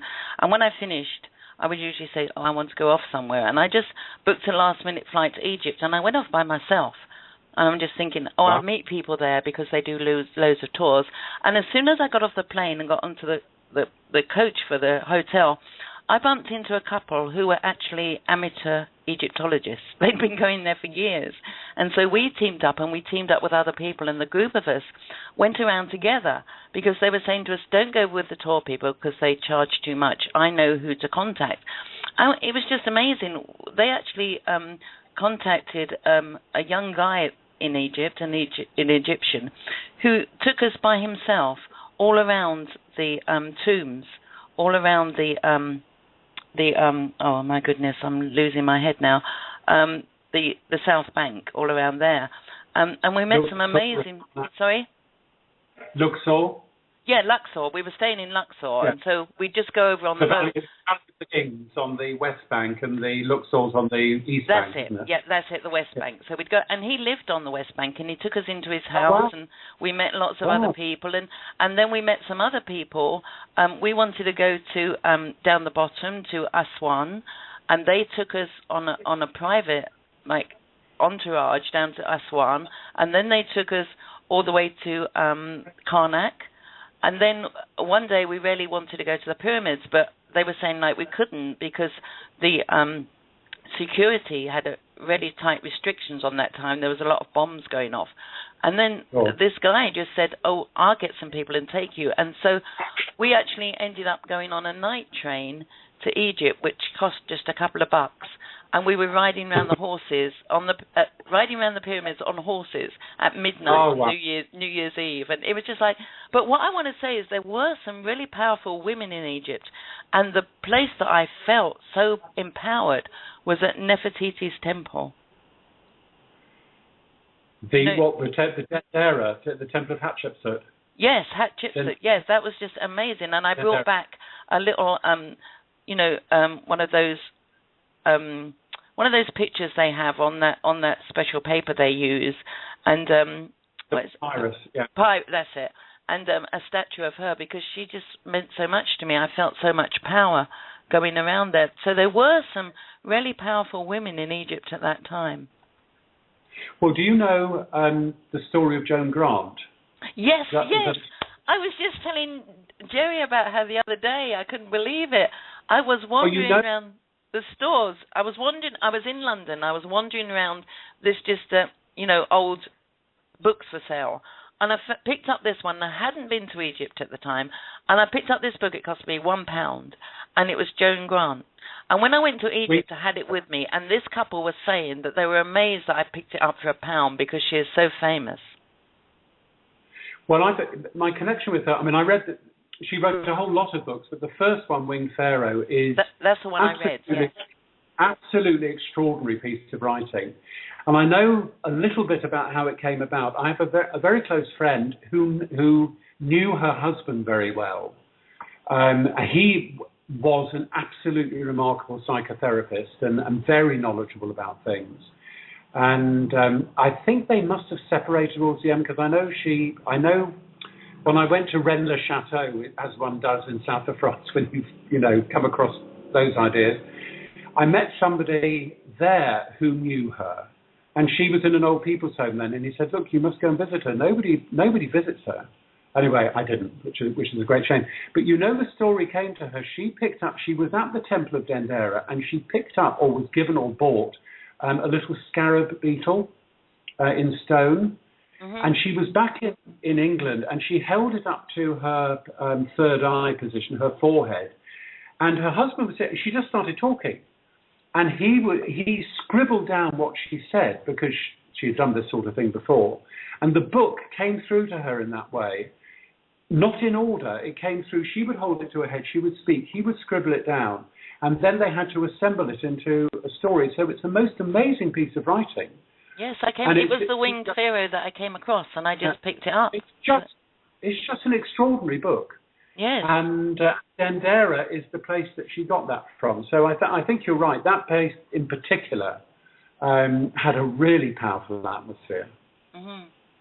And, going back to your book again, it actually started with Rhory visiting the British Museum, which is another strange place with lots of energy. Well, Rory's experiences and mine overlap to some degree, because that's inevitable when you're writing. And I was saying about my dad going up to do work in London, and when he did, he worked from Horsham, but he'd have meetings in London. He would often drop me at the British Museum and say, come down to the main entrance on the hour, every hour. I don't know how long I'll be. And I was happy to sort of meander around there. But my favourite part was the Egyptian room. And as an adult, on times I've gone back, I've always gone there. And I don't know if you remember, about 10 years ago, the Egyptian room, it's been changed a little bit now, but they had a section to the right, which was like a long corridor with cabinets in it. And when you went into it, having been to Egypt, it really had the atmosphere of being in a temple in Egypt. It was very powerful. Yes, I agree with that. Yes. Someone done something very special there. You didn't feel it in the main concourse, but you did in that bit. And so I used that as the place where Rhory, having met the strange man on his doorstep, he then goes there and he sees a French girl who, he's only 13, so he's just watching the world rather than participating. But he sees a French girl who intrigues him a bit, and she smiles at him and chews gum and blows bubbles and does various things. And when he goes in there, he's looking in a cabinet at a picture taken from a temple wall of a priestess of Mart. So she's got a feather in her head. He's already found a feather blowing around on the floor in the atrium of the British Museum, which he's put in his jacket. And he sees a reflection. And he thinks, oh, it's this French girl. Oh, this is, exciting. This is interesting. And he turns around and there's nobody there. So he turns back and he can still see the reflection and thinks it's a hologram because he's seen a hologram of one of the other rooms. And he turns back and still there's nobody there. And when he looks at her, she's sitting in a great chair that is in the British Museum. That bit is entirely made up. I'm not sure there is such a chair. But actually, she is sitting in the same chair or an equivalent in what I've called, not originally, the Hall of Records, which she has got to. And she's there trying to contact him. And that's why he's having strange experiences of gods appearing in his room and floating eyes appearing in his bedroom and things. And finally, because he's looking at this picture of the priestess of Mart, he can make the connection. And then she talks to him, and she is able to say her name to him. He hears it as Shoshan, but when he says his name to her, she hears the meaning of the words, not the English, because obviously English wouldn't make any sense to anyone in ancient Egypt. So they're communicating in soul language by communicating through meaning. And so she hears the meaning of his name, and the meaning of the name Rhory is Red King. So she greets him as Red King, but it takes him a long time to find out why. That's just amazing, Marion. So many things. There's so many syncs here, because I remember walking around that Egyptian part of the museum, and I could almost sense that there was some kind of like doorway or some kind of, I don't know, it was just some kind of time tunnel, something there. I could sense it. And I could almost hear. Now, you're talking about her receiving things in like a telepathic way. Well, my understanding through my work is, because I've received things in different ways. And for me, telepathy is the information being received in your mind. Hearing voices is actually what I call clairaudient. You actually hear voices. But when somebody talks to you in a telepathic way, there are no words. They just give you the whole information and you can understand it. And also, and just going on from there, feathers are really, really important to me. I always find a feather where it's not supposed to be and I pick it up, because it's one of those things where I know that I'm being guided in the right direction. That's just one of my things, feathers. Because you will be really, really touched by this tale, I think. I mean, that's interesting, because I just put the feather in because of the feather of Mart, and then I played with it. But that's interesting that has a particular meaning to you. But I think my most tickles going up the spine experience about 3 months ago. Going to this yurt where we do the full moon and new moon meditations. There's a lovely lady who I'd only met once before. She had and only met her at this meditation. So I've entirely forgotten her name. I knew her face. I knew we'd met. And she was there again. So I said, oh, we've met before, haven't we? We've reminded each other of each other's names. And she's somebody who does aura soma, using the colours, if you know that certain colour. Yes, I understand. Aura soma, yeah. She's very, very adept at that. I mean, she really knows it. And she was over here running, I think, a little conference on it. And she has, with her husband, has got a house now in a village near here, and we had stayed 2 or 3 doors away from where she now is going to live permanently, although she's back in Holland at the moment. Anyway, so there we were, and we were going through into the house, and I had some leaflets about the book launch that I was doing at the end of May, just there. And she said, "Oh, is this your book?" And I said, "Yes." And she said, "Well, tell me about it." So I started talking about it, and I said, "Well, it links to Crete." And it, because that would be of more interest to her, and I said it involves a boy in England, but it also involves this Dimitri, who's the brother of Theano. And I started talking about Theano, and she looked at me in the way that people look at you when it's all got a bit spooky. And I said, "You've heard of Theano?" Because most people haven't. And she said, "Yes." And I don't know from where, but the next thing I said was she a previous life of yours? And she said, "Yes." Wow. Wow. Yes, it was wow for both of us. It was absolutely wow for both of us. And I had a copy of the book, which I then made out to her and gave her, because, and she had not experienced the life of Theano. I mean, I don't know if she's had, as it were, flashbacks to that life, but she had gone and had a reading, a past life reading, and that had been something she had learned, and it had absolutely made sense to her. Yes, and she's a woman. Yeah, there's so many things that are just so pulling people together with this, and the different timelines and everything. Do you know, all the time that you're talking about your book, have you ever seen the movie Never Ending Story? No? Oh, the Never. Well, I read the book years ago, and about the boy who gets the book, and then finds the book is about him. Yes, and he goes into another world. He also, because you talk in your book about a black arts attack him with a dog of supernatural darkness. Now, there's dogs of supernatural darkness in the Never Ending Story as well. There's these vicious dogs there. Yeah, I'd forgotten. I see why I did that. I mean, this isn't something I share with many people, but because they don't have the background. But I wanted to deal with evil in the book in a way that's you can't, if you start writing about evil, you attract a different type of readership, and I don't really want to do that. But I do see this book as the battle between good and evil taking place across time, which I think we're all living through at the moment. We're all caught up in this history, woven out of these strands, and we all participate in both, if we're honest. Yes, exactly. We are both. We can't separate that. We are good and evil. Yes. And then I thought, well, how... I've been aware of the fact that the entity Satan and the entity Lucifer are different energies. They're not the same. Yes. Or at least that's the teaching I've received. And that came from Steiner. And he did this amazing statue where the Christ figure stands holding Lucifer to one side and up, and holding Satan to one side and down. And the other force that's there is humour. And I wanted to put that in the story, that the way you deal with deep evil is you have to bring humour into it.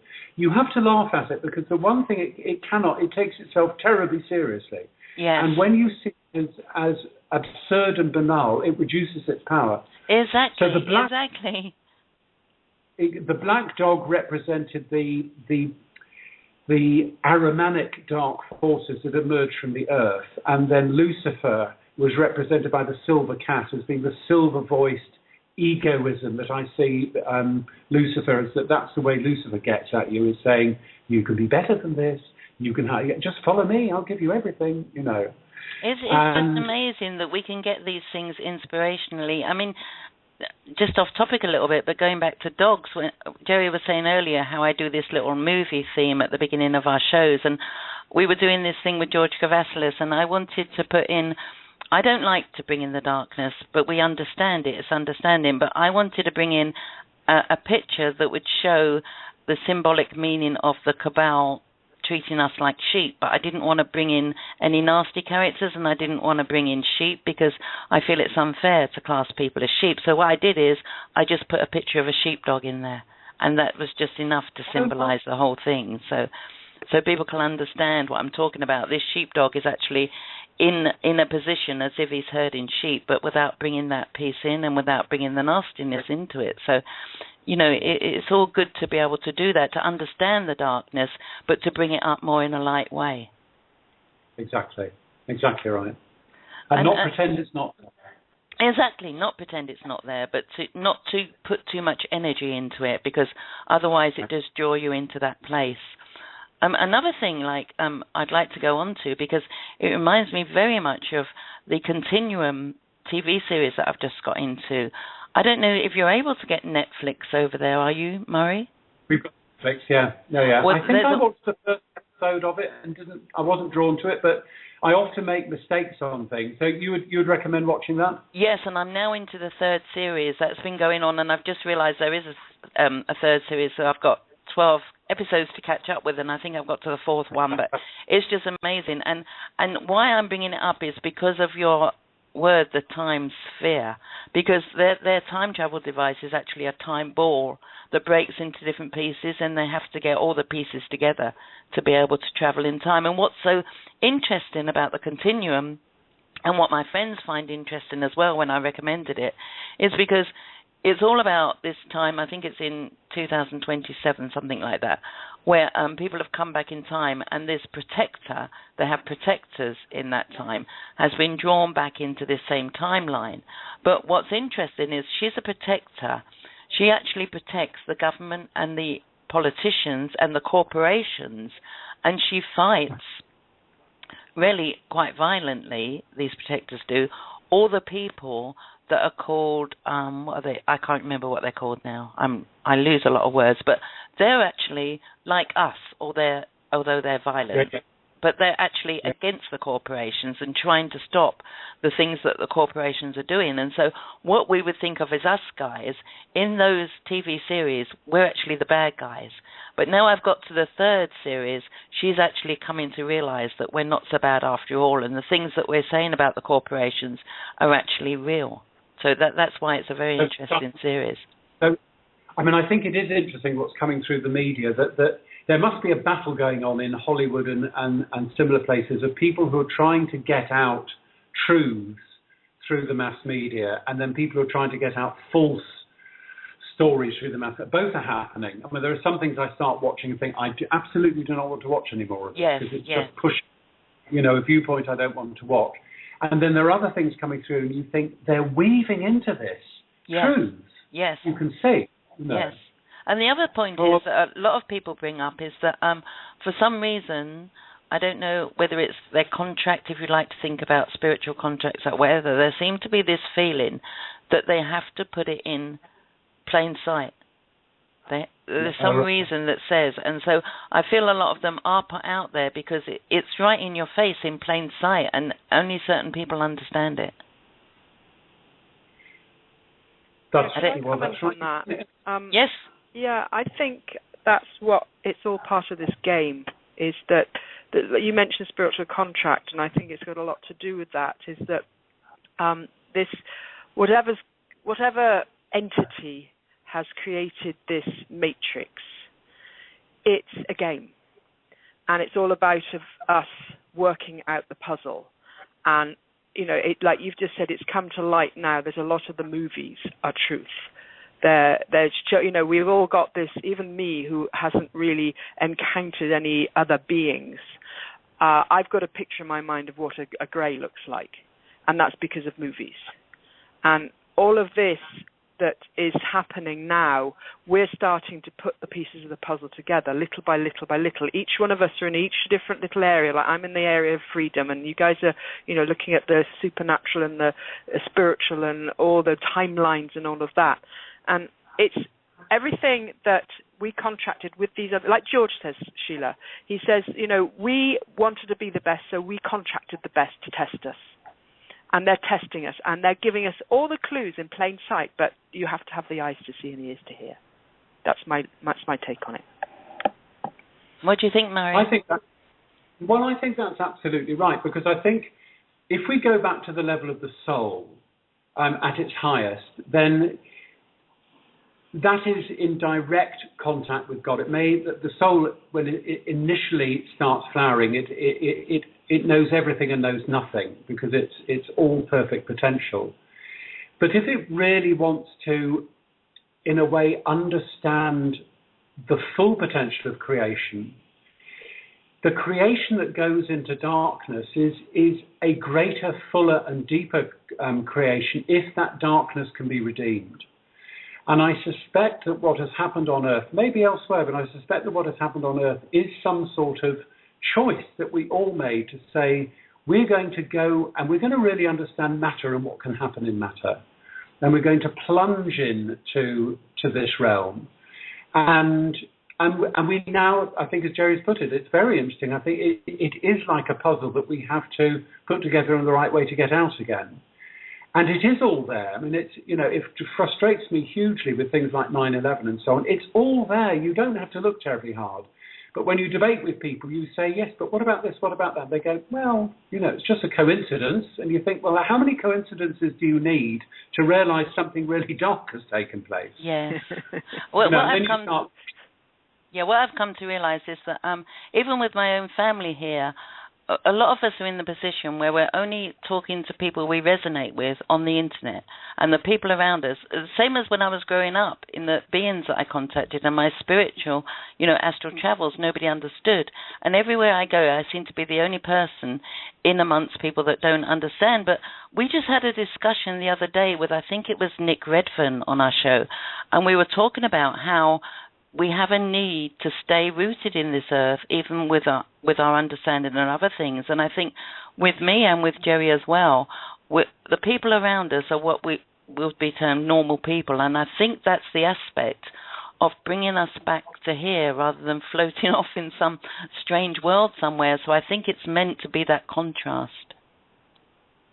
I think you must be right. I mean, we are absolutely where we're meant to be, because you know when those points in your life when you're not quite where you're meant to be, it changes very quickly. And I think, you are with who you're with. And what I found here now is I've probably met more people who are spiritually aware here than, apart from, going specifically to a place where other spiritually orientated people come, in which case then you share that. But here I'm just meeting people all over the place who've got a spiritual sense going on. But equally, you come across other people, you can't have those sort of conversations at all. You say, I mean, my family and so on. And my daughter, I've got Heather and I got a absolutely lovely 22-year-old daughter who's grown up with me talking about these things and Heather talking about these things, and she looks slightly askance, and she said, well, I'm just agnostic, and I'm very careful with her not to push my ideas, because I think we raised her to have a spiritual awareness, and I think it's now her choice if she wants to. She's very aware about political things, and I think, well, that's not bad. That's yes. It's funny you should say that, because my daughter lives in Australia. She's very aware about political things as well. But, I'm very careful what I say to them, because I don't think it's our job, as many people do, to wake people up, because I feel that everybody is here doing what they're supposed to be. And if you think about it, if everybody was awake, there would no need for us to be here anyway. People are supposed to be on different timelines, if you like, in the same place and in different spaces. And I do feel that, when you point somebody to something, say, for instance, 9/11, and say, this is a really good documentary about what really happened, they won't even look at it. What they do is come back at you with, okay, here is somebody that's debunking it. And they won't look at it because, as somebody correctly said quite a while ago, it's a fear within them that they won't know what to do with their life if they find out it's not the way they think it is.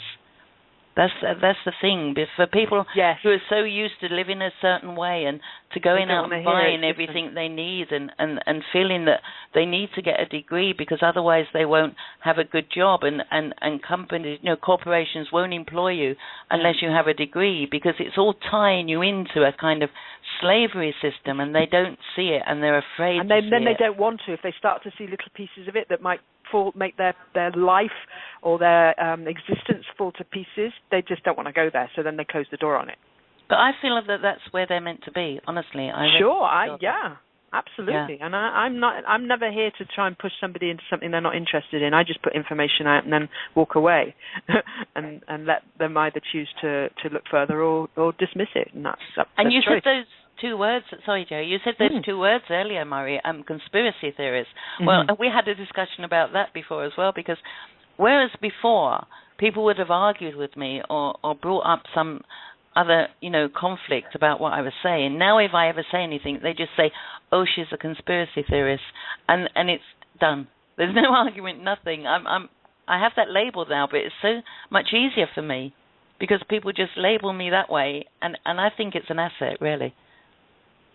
Well, I can see how it works that way. There's a podcast which I can email you later at some point, because I think the person who's doing it is very interesting. He's a Christian who has absolutely woken up certainly to the political things, and I think to some spiritual things too. Clearly lovely man. He does one podcast a month, I think, and he does an in-depth interview with someone. And he did an interview with somebody about the weaponization of language. This whole thing was on the use of the word conspiracy theory and how it had its origins back in 1920. That was the first time they can find it being used. But it was deliberately chosen by the CIA when the Warren report came out into the Kennedy assassination. And it was used when people said, yes, but, and what about, and don't you think, oh, you're a conspiracy theorist. Yes. And they had it planned to rubbish anybody who raised any searching questions. Exactly. And absolutely. It's exactly how it's used in 9/11. But when people use it back to me, I do take a different approach. I say, please don't use weaponized language at me, because don't put me in that. I'm happy to talk about any of the details, of which are many and various, but don't label me.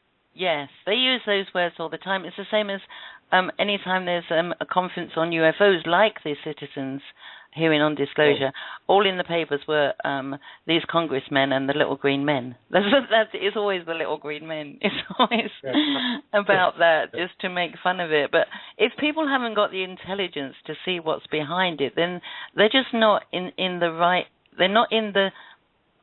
I'm not going to say they're not in the right place, because they are in the right place. But what I'm saying is there's no need for us to fall under or take offence about what they say, because we know the reasons why they're saying that and the reasons why the media puts that out. And so we just need to move away from that and stay in our own integrity and just carry on with what we're doing. I think that's very wise.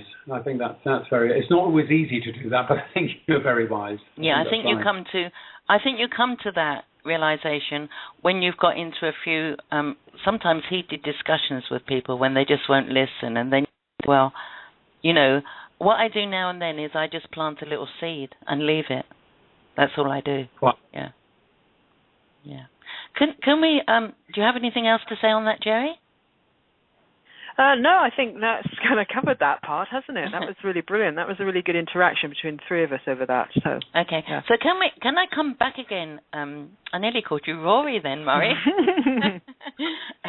Can we come back again? Because I'm very interested, particularly because of my interest in the continuum, which is like a time sphere, and it's an intricately carved puzzle, which your time sphere is. Can you give me an idea of how you came up with that? Well, I know what I wanted to. I wanted to have objects that related to each of the time periods, so that was part of it. I wanted, in writing it, I couldn't have Rhory, as it were, discover everything on page 1, because then the book's not a mystery. So he has to go through a journey of discovery, and this was one way of enabling him to do that. So from a writer's point of view, it was a device. Where it actually came from in terms of my imagination was, I mentioned to you earlier that my grandparents were missionaries in India, and people in the military are out in India and so on. So there were things that came into our house that had come from that part of the world, and from that era, the early 20th century. And of course, that included beautifully carved things from India. And also from China. And when you take a piece of sandalwood or you take a piece of ivory and carve intricate tiny figures into it? Yes, wonderful. one or two of those things. You know, I was brought up in a very modest home in Horsham, but we had one or two things that had come down to us through the family that were very beautiful, and had a modest value. But they were particularly beautiful because they were aesthetically very beautiful. And so I wanted something. I was playing with a number of ideas. I wanted something that was complicated enough that only the right person could solve, because it had to remain hidden until the right time, which was when Rhory found it. And have either of you read the book right through? No, I haven't had the opportunity to do that yet, Murray. We've been so busy with so many things lately. No. I feed into where Brighton comes into the story, and you may remember this in Ship Street, I think it is. It used to be, I can't be absolutely sure it's the same now, but running down to the lanes, parallel to whatever is the main road that runs parallel to the seacoast, that if you're coming in from Hove, you would go down that road. I seem to remember there's a pub there called The Ship or something like that. Probably. And it's Ship Street. It had all shops in it, a lot of second-hand bookshops, but it did have a shop in it called the Unicorn. Right. Yes. I, aged 20-something, because Brighton is full of people who offer to read your fortune if you go onto the West. And I had never shown the slightest interest in having my fortune read, and not only things, but I walked past this window with my mother, and I saw it had a thing in the window saying, something about telling your fortune, and it really hit me. And I went off and had lunch with my mother, and then she liked to have a rest in the afternoon, so she caught the bus back to Hove, and I went back there, and I went into the shop, and I said, I'd like to have a reading. And the lady at reception said, there are no places, I'm afraid, we're full. And then she looked and said, oh no, we've had a cancellation. And which was to 3 p.m, I remember that. And I had an hour to fill in. And then I came back. And then the experience I write in the book is very close to what happened to me. The woman was probably a few years older than I was. I was late 20s. She would be mid-30s, I would think. Very pretty lady. And very, very intuitive. I mean, she said, do you mind if I close my eyes? And I said, no, that's fine. And she didn't ask me to close my eyes, but I did, because that seemed the right thing to do. And then she just told me about my life, and she told me about how my life would go, and, So I had that experience of something very powerful, and she indicated how my job would change. And at that time, I was in a pretty miserable marriage. And when we sort of got to the end of the session, I said to her, I said a bit about that, and she said, if you had that, you would have everything. Well, I got that a bit later when I left my first wife and to our mutual benefit, and then within 3 weeks met Heather and had a completely different experience of being in a relationship. And I wanted to put that in the book as the person who opens the way for Rhory. And so she gives him something, which is the key to the time sphere. And he has to find somebody who speaks Welsh and various other things to get him in. But it enabled me to do a number of things. But particularly to illustrate the point we've been talking about is when the time is right, you meet people. And that's really the thing. Yes, absolutely. And it was very succinct, really, that you came across somebody who was so good in the psychic field, because they are few and far between. And I have come across one like you who is absolutely wonderful in helping me to move forward and understanding not only my life going forward, but going back as well. And those people are very rare. They are very rare. And when you're talking about puzzles, I loved all those wooden puzzles where you had to figure out how they would fit together. I loved the Rubik's Cube. I loved all those metal things that you have to take apart and put back together again. And, and all the movies and everything, they're all about keys. Even those interactive computer games are all about finding different clues along the way. It's just amazing. So, I really resonate with the way you do that. And as well, like if we talk about jigsaw puzzles, I often talk about holographic puzzles, and I wrote a piece about that, the way we all came together on Just Us Radio. I wrote a piece about that on the website, because I see us as holographic jigsaw puzzles. So even though we are separate bits, we all contain the whole. So we're all fractals of the whole puzzle. I think that sounds very, very right. Yeah. Mm-hmm. But so well, because in a way we're always asking questions in a way, just by the way we lead our life. It's always in a way opening up questions, and then you meet people who are the answer. So it's, I would exactly resonate with what you're saying there. And that's exactly the way your story goes. And full of secrets, and how we all, people like us, how we all relish in secrets, really. We're always looking for the secret of this and the secret of that, and it's all very metaphysical and all very mysterious, and I love it. Exactly. Do you want to go on and talk, because we've only got about 5 minutes left. We can run over just a couple of minutes just to finish up. But first of all, can you tell people where they can find your book, and if you have a website, and anything else you'd like to say about your book? Oh, that's very kind. The website, there are a number of websites you can look up. But the website for the book is timesphere.com, all one word, so timesphere.com, and that has information about the book and about half a dozen free chapters and so on. The book is available from a lot of online bookshops, more than I expected, but you can find it on Amazon.com, you can find it on Amazon.co.uk, I think Amazon.ca has got it as well, but anyway, those two will cover most people. It's also on the Book Depository. I've seen it there, always on different offers, so it's worth looking around. It's available on Kindle as well. Can you actually purchase the book from your website? Because I know that Amazon doesn't actually give you a lot when you buy something from there. No, you can't because it is not self-published. Right. It has to be sold through the publishers that the Lodestone Books have put it out through. So, but if you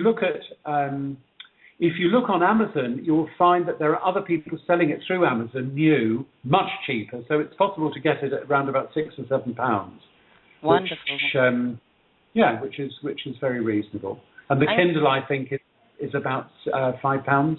Yeah, they do some really good deals on Kindle now.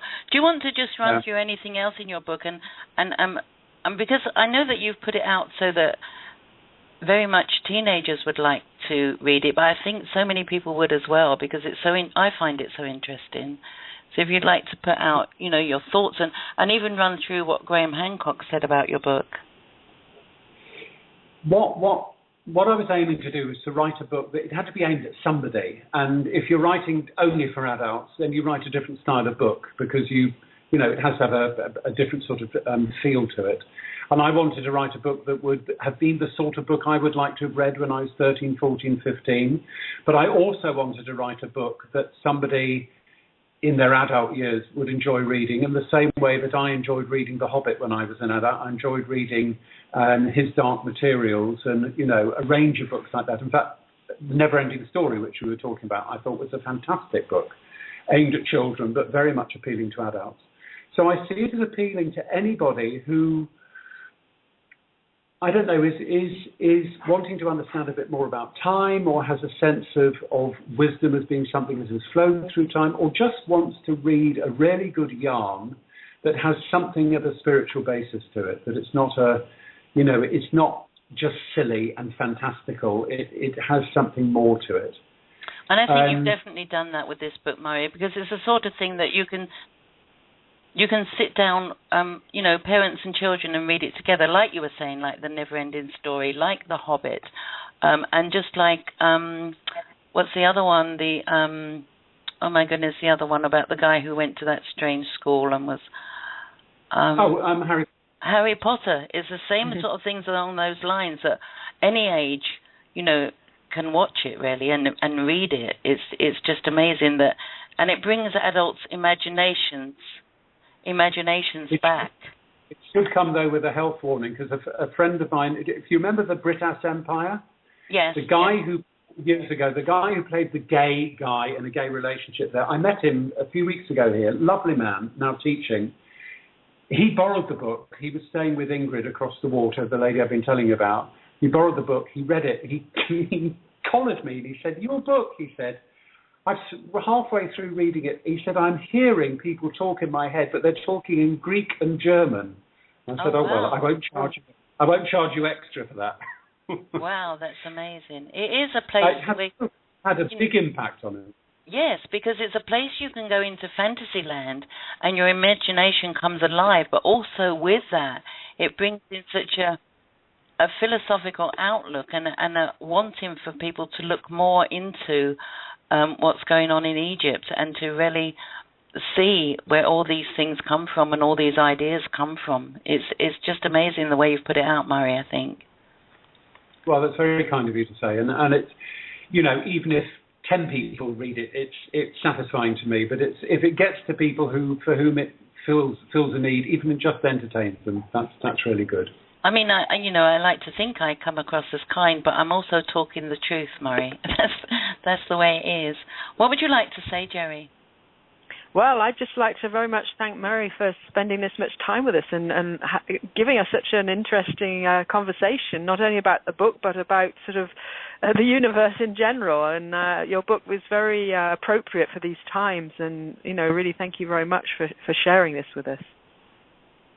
Well, thank you both. I mean, it's been I said to my wife when we had the little music break, it's like talking to members of the same family. So it's been a real joy to me to get to know the two of you better too through conversation. And it's nice as well that we have connected on Facebook, and so we can carry on talking and doing things and really get more into how we feel about things. It's a great connection in that way. So thank you too, Murray. And I remember when you first put out a message on Facebook to several people that you've published your book, I just felt so drawn to contact you and ask you to come on the show, and I didn't realise why at the time, but now it's evident that we were all connected. So it's been a great show, a wonderful show, and I think we're all blessed to have come together in this way. Yeah, indeed. Thank you, everyone. Thanks, so good day, everybody. Good evening, wherever you are in the world. Hope you enjoy the show. The rest of the extra few minutes after the show ended on Blog Talk will be up on the archives. And in a couple of days, you will also find this on YouTube. So see you again soon. The next show we have coming up is actually the 19th, isn't it, Jerry? Where am I? I'm getting lost in time now. I have no idea. Oh, okay. So the big one, apart from the Indigenous People's Voice, that's on every Monday at 9 o'clock. On the 16th, we're back with Kurt Kallenbach again with Walking the Talk. All right, Walking the Talk. Good day, everybody. Good night. All right, goodbye. Goodbye. Good night. Bye, Murray. Bye-bye. Bye.